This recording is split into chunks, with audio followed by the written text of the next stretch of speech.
President Donald Trump says the war with Iran is over, but he won't tell us what's in the peace agreement. Let's dig in. Welcome to Sharpening Arrows, where we train teens to think biblically about life and politics. I'm your host, Victor Jakes. This is a bit of a unique podcast. I encourage families, parents, and teens and preteens to listen together, and we are going to discuss the best ideas of the other side. We don't have to be afraid of those ideas. We can talk about the appeal of those ideas. And of course, we can point out where those ideas are wrong. And today's going to be a fun episode because this episode, it kind of gets into a little bit of a divide in the conservative movement, even in the MAGA movement. What's happening with Iran? Remember, if you want to watch, we are on YouTube, youtube.com/@sharpeningarrows, youtube.com/@sharpeningarrows. It has been a long time since my children have made an appearance, a surprise, uninvited appearance on the podcast, but I'm just going to warn you. Today might be the day. And if you watch on YouTube, they'll be there. All right. Usually our podcast is out on Monday. I apologize for the delay. I had some additional parenting responsibilities yesterday that kept me from recording, but I was also hoping to get more details on today's topic, which is the apparent end to the war in Iran. All right, let's have a pause point. That's another unique thing about this podcast. Parents, I encourage you to physically stop the podcast and discuss these questions with your children. Remember, you are your child's most important teacher. All right, what have you heard about the agreement to end the war with Iran? All right, we're all different levels of information. If you haven't heard anything about it, that's totally okay. One of the most important things you can do when discussing a political issue is to find out what's actually happening. This is President Donald Trump writing on Truth Social on Sunday. The deal with the Islamic Republic of Iran is now complete. Congratulations to all.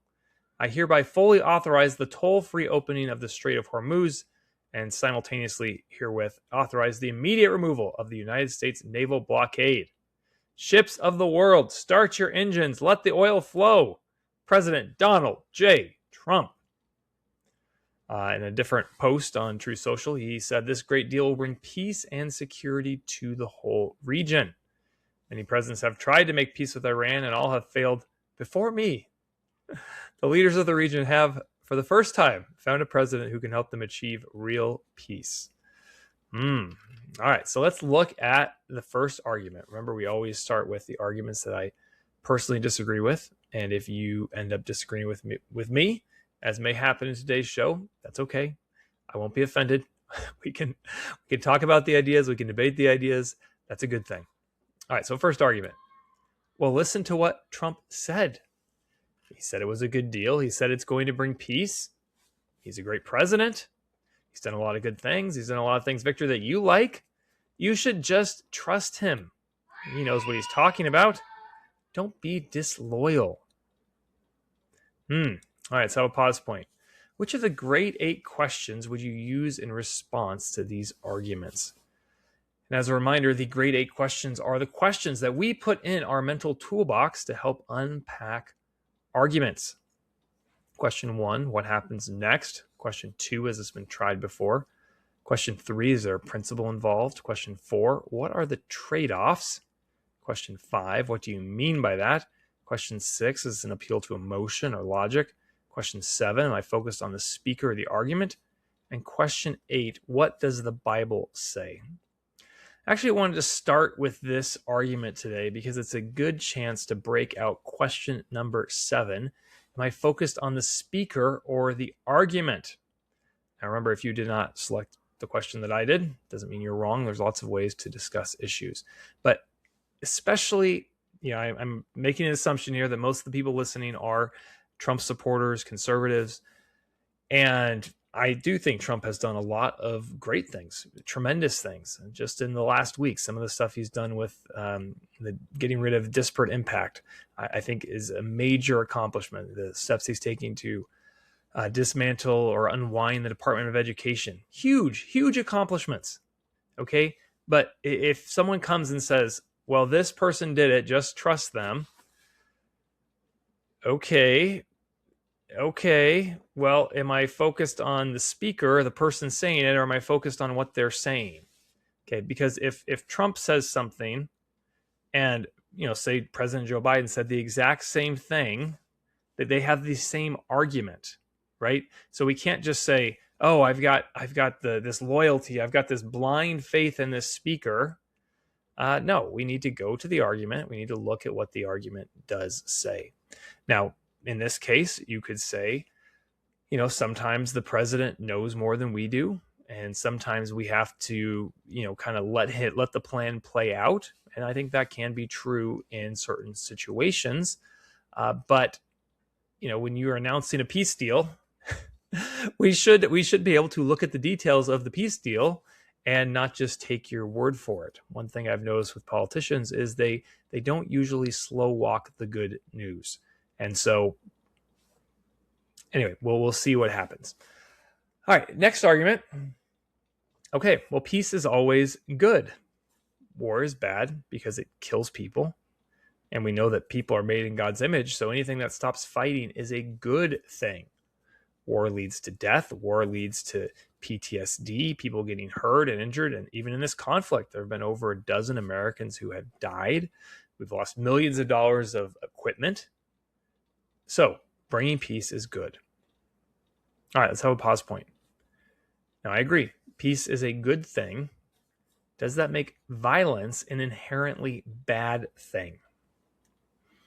I really want you to think about this one, because this is an example of an argument that has a lot of appeal. And so we have to kind of think through it. Peace is a good thing. I think we can all agree with that. Does that make violence an inherently bad thing? All right, I'm actually going to go to question 8 for this one. What does the Bible say? And if you read the Old Testament, there is an awful lot of violence. And not just from the bad guys. David kills Goliath. This great story that we teach our children, our little children, is David flinging a rock into Goliath's forehead and then running over to him, grabbing his sword and cutting off his head. Joshua in the Battle of Jericho. Joshua in the Battle of Jericho. All right, I've lost all podcast listeners ever. I may or may not sing again. It depends on how much I want to embarrass my children. But we sing this song about Joshua in the Battle of Jericho. And you know what happened in the Battle of Jericho? The walls came a-tumbling down, and lots of people died. If you weren't in Rahab's house, you died. Moses parts the Red Sea. This is another incredible, tremendous miracle. The Israelites walk across on dry land. The Egyptians, not so much. The water comes back, crashes over them, and destroys their army, kills them. If you go to Judges, a lot of stuff in Judges that, if it was a movie, I'm not sure I'd let my kids watch the movie. But Jael, a woman, just hanging out in her tent. Sisera comes. He's the commander of the Canaanite king Jabin's army. And he's exhausted. And she says, "Oh, hey, come here. I'll feed you. You can go to sleep right over here." And then she drives a tent peg through his skull. So we have this tension because we also learn from the Bible that life is precious, that man is made in God's image. And of course, when I say man there, I'm referring to mankind, men and women.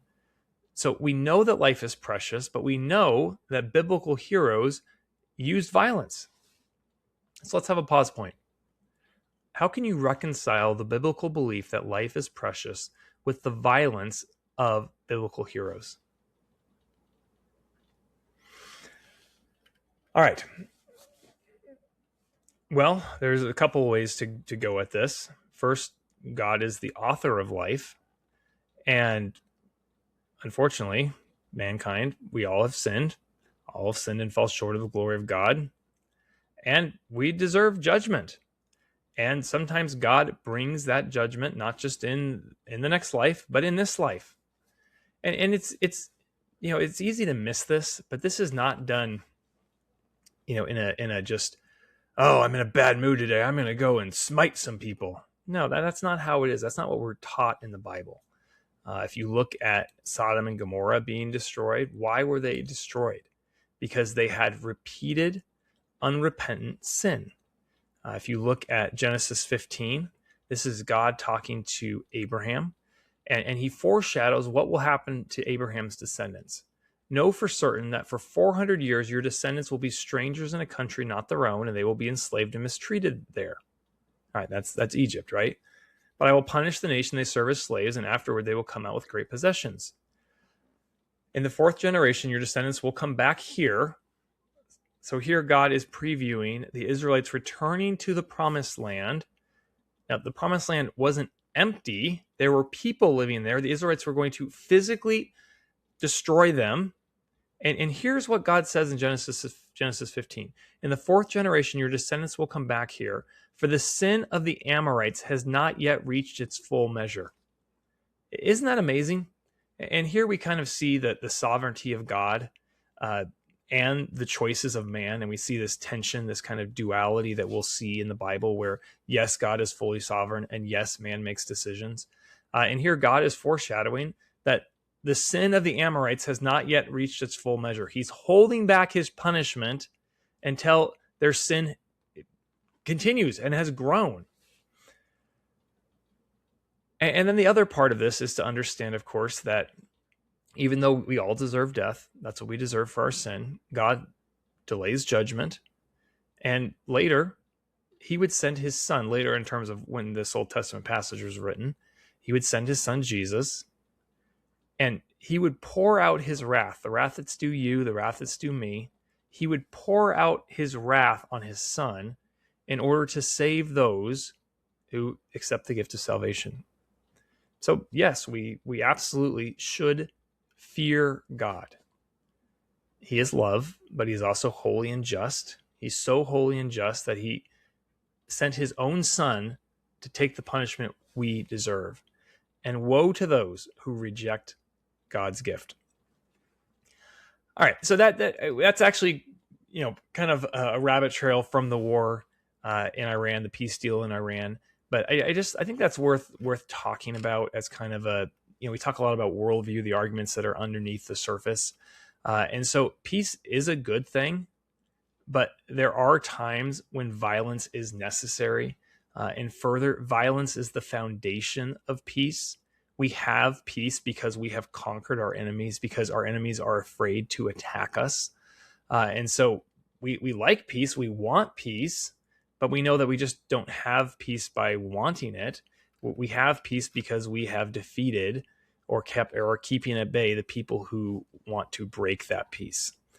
And so when we come back to what's happening here with Iran and the peace deal, let's go to some of these other questions, the grade 8, and really almost all of these questions apply to this peace deal. And again, we haven't got to the details. We're kind of just talking theoretically about peace deals. But question 1 is a great question. What happens next? Imagine that a bully has been picking on you. You finally fight back, and right as you are about to punch the bully in the nose and end the fight, he says, "Ceasefire! Ceasefire! We have to have peace. Don't you want peace?" Okay, well, this is actually foolish, because in that instance, stopping the violence puts him in a better position to commit more violence against you. So yes, we want a stop to violence, but that must include a stop to long-term violence, not just what's happening in the next 5 seconds, but what's happening in the next 5 years. Another argument that the Trump administration will make, J.D. Vance, Vice President J.D. Vance is making this, is, well, we don't want any forever wars, so we have to have a peace deal. Okay, let's go to question 2. Has this ever been tried before? Is there any time in human history where a desire for peace, an appeasement, has actually set up for a bigger war? This is from the National World War II Museum. On September 30th, 1938, British Prime Minister Neville Chamberlain received a warm welcome from a cheering crowd when he returned to London after negotiations in Munich with Adolf Hitler. Chamberlain had just left a summit where he and the Prime Minister of France agreed to Hitler's demands for Czechoslovakia to cede a portion of its territory to Germany. In return, Hitler assured the Western Allies that he had no further territorial ambitions. He promised. He gave his word. And standing on the airport tarmac, the Prime Minister of England read from a statement he and the German Führer signed that morning, pledging that their new agreement was symbolic of the desire of our two peoples never to go to war with one another again. Speaking later that day, Chamberlain infamously proclaimed, "I believe it is peace in our time." Those hopeful words soon rang hollow as Hitler's forces seized all of Czechoslovakia on March 15th, 1939.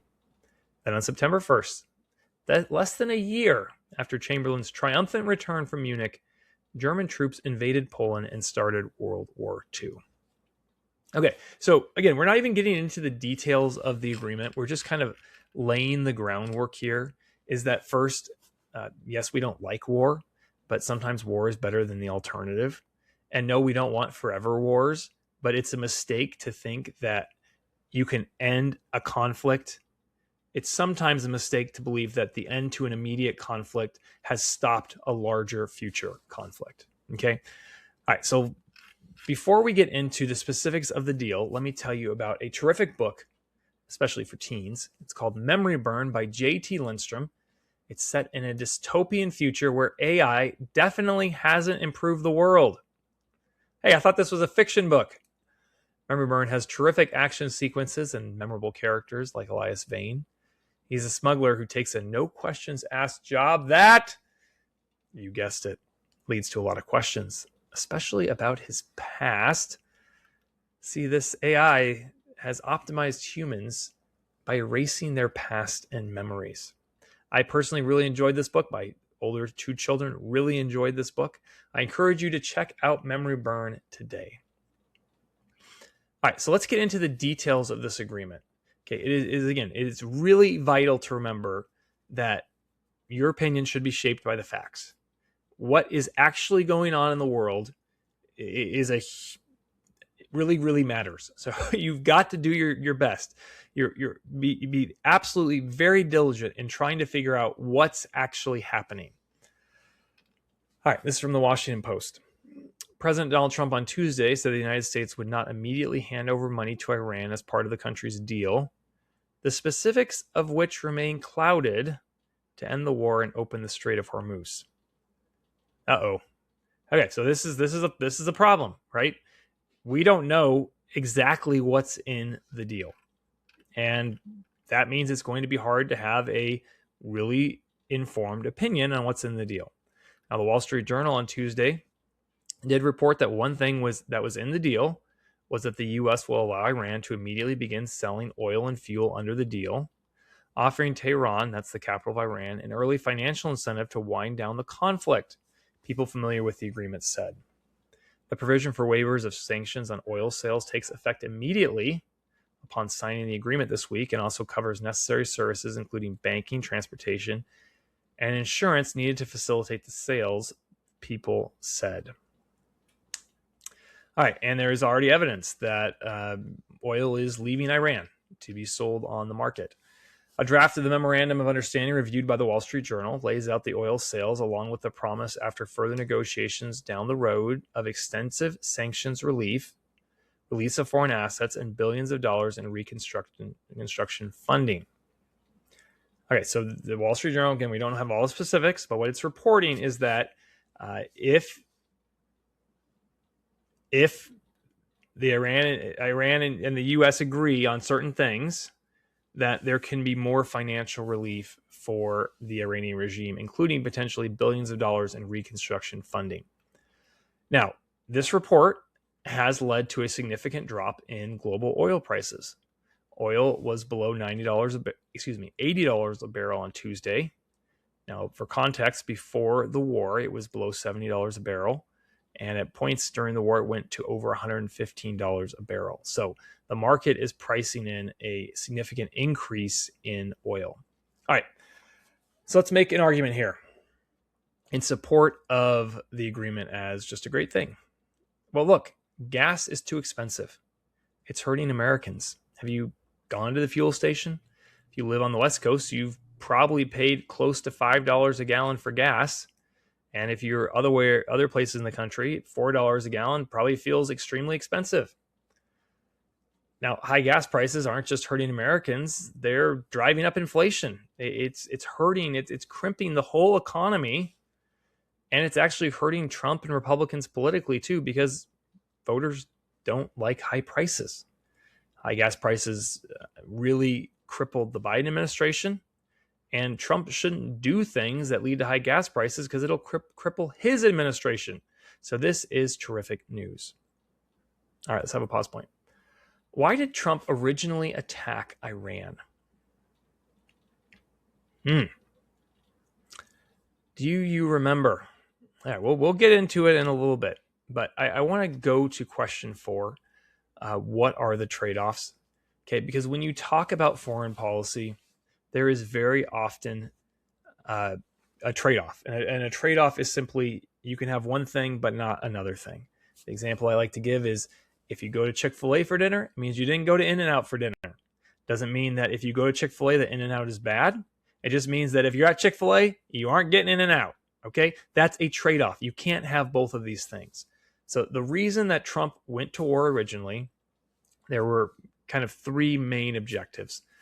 The most important is that he wanted to stop and prevent Iran from obtaining a nuclear weapon. Another was he wanted to stop Iran's ability to project power throughout the region, whether through its proxies or its own military ability. And the third reason is he would like to overthrow the Iranian regime. It's a terrible, horrible, tyrannical regime. It's not supported by the people of Iran. So those are the kind of the 3 goals. Okay. Well, the regime did not get overthrown. We can see that for sure. There has been some accomplishments in terms of hurting Iran's ability to project power. Some of its terrorist proxies have been kind of rebuffed. I don't think I'd say fully defeated, but kind of pushed back. But then there's the biggest issue, and this is the most important one, is Iran obtaining a nuclear weapon. Again, there's been progress. We've bombed much of their traditional military infrastructure and some of the things they would use to, God forbid, build a nuclear weapon have been destroyed. Those are real accomplishments. But I think it's important to talk about this nuclear weapon thing a little bit more, because it's very easy to see the high gas prices, and high gas prices stink. No one, I guess actually the environmentalist movement did want high gas prices, but I don't like high gas prices. I know Trump does not like high gas prices. So high gas prices are a real trade-off of this war. But why was President Trump willing to go to war in the first place? And here's why. Americans don't think much about Iran, but the terrorists who still run the Iranian government are obsessed with us. In fact, they want to murder you. And over the years, this regime and its proxies have done just that. They have killed hundreds of Americans. And I think it's important for us to understand what is motivating that. Iran's terrorist leaders believe their country has a key role to play in paving the way for the return of the 12th Imam, or Mahdi, a Messiah-like figure in their belief system.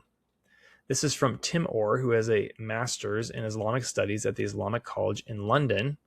And he wrote, quote, in Twelver Shia theology, so that's the specific branch of beliefs that the leaders of the Iranian government have, the world must be conquered and ruled by Muslims for the Mahdi to return. Remember, the Mahdi is kind of the Messiah-like figure. Hence, death to America and Israel, and the existence of a thriving Jewish state and land previously ruled by Muslims flies in the face of this ideal. Okay, so do you understand that? Iran hates us, not because we've been mean to them, not because we support Israel, but because their belief system says that they have to rule in order for their Messiah-like figure to return. This makes it imperative to stop Iran from obtaining a nuclear weapon. The Soviet Union was deterred by mutually assured destruction. That was the doctrine that If we shot nukes at Russia or the Soviet Union, they would fire nukes at us. And if they fired first, we would fire back and we'd all get wiped out. And the leaders did not want to get wiped out. And so that kept nuclear war from breaking out. But here's the problem.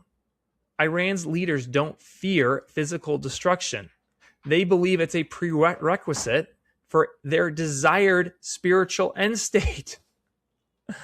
And this is why President Trump's fierce and long-standing opposition to Iran obtaining a nuclear weapon has always been correct. And here's what we don't know. We don't know the details of the agreement. If the agreement with Iran removes its nuclear material, that will be a major, major accomplishment. But if all the agreement gives us is Iran's word that it won't obtain nuclear weapons in the future, that is worthless.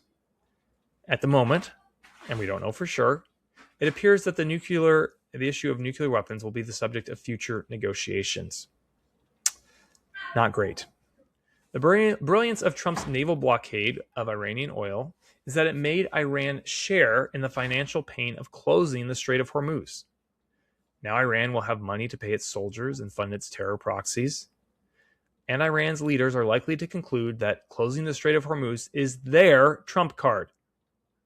That's not great, especially if Iran is allowed to impose a de facto toll on shipping. So those are the trade-offs. If we had kept at it with Iran, we would have higher gas prices. It would hurt Trump and Republicans politically. It might cost them the House of Representatives. But we'd have a much better chance of actually stopping Iran from obtaining a nuclear weapon, not just for the next 5 years, but maybe for the next 50 years. And instead, Trump has apparently, depending on the details, decided that wasn't worth it. Now, here's the thing. We don't know the full details, and it's okay to change your position if the details are different than I've laid out here. And this also doesn't mean the attacks by America and Israel were pointless. They did real damage to Iran's conventional military and its nuclear ambitions. But if this agreement gives Iran tangible wins in exchange for the promise of future talks, Trump will have blinked. That's the bottom line. In UFC terms, in ode to the event held at the White House on Sunday, this would be like having Iran's leadership in a rear naked choke and then deciding it wasn't worth the effort to finish the job. If you enjoyed this podcast, please subscribe on YouTube or tell a friend about it. Be courageous like Charlie, stay sharp, and give God the glory. I'll see you next time.